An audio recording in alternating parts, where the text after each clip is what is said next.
It's Jay from ChopHappy.com. Today we are going to make one cheap pan Dijon salmon and asparagus. So here are the ingredients that you need so we can cook together. This is so easy, it's going to be fun. 4 salmon fillets. I have 2 bunches of asparagus, lemon cut up, half a lemon to squeeze all over that beautiful salmon for some citrusy. Dill, because dill and salmon are just cousins.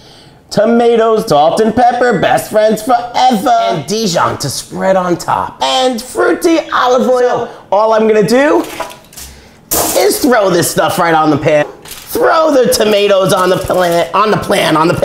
Let's throw that over there. We're gonna take some olive oil and we're gonna throw it all in there. A big pinch of pepper. Best friends salt, because they go to the prom and to the mall and everything together. And just use your hand, just like my best friend Ina Garten, in my head of course. We are going to mix this up. Take the salmon and plop it right on top.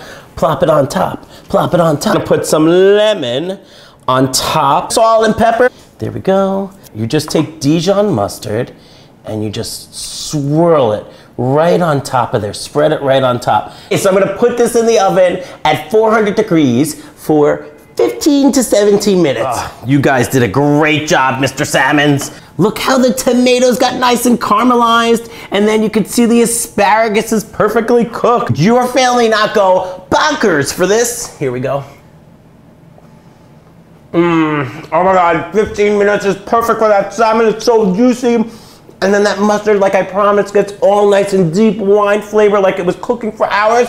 But you threw everything on the pan, and that was it. All right, guys, I'll see you later, and subscribe so you don't miss out on any of these recipes. I love you guys, yay.